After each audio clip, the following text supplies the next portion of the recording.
ची मर्यादाच संपली। आता रमाई आवास योजनेचा जो 1.5 कोटी 1.25 कोटीचा निधी आहे, तो निधी लाभार्थ्यांना का दिला जात नाही, हा आमचा प्रश्न आहे। आणि हा निधी तुमच्या खात्यामध्ये गोठवून ठेवला आहे का तो निधी इतरत्र वळवला आहे, हाही प्रश्न तितकाच महत्त्वाचा आहे। माननीय टोंगे मॅडम असतील किंवा खुबे मॅडम असतील, यांना विनंती आहे, गोरगरीब लोकांनी आपले सोनं नाणं विकून नगरपालिकेची बाकी भरलेली आहे। बऱ्याच जणांनी आपलं घराचं बांधकाम पाडलेलं आहे।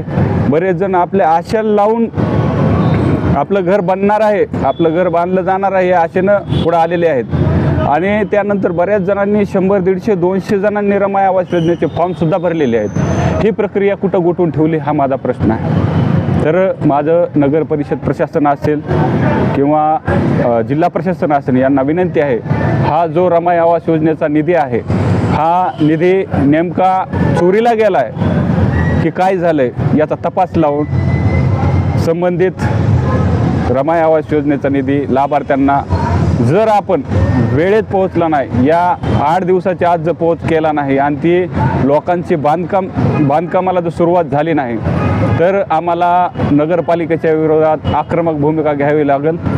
आम्ही नगरपालिकेच्या विरोधात, या प्रशासनाच्या विरोधात ठिय्या आंदोलन करण्याच्या तयारीत आहोत।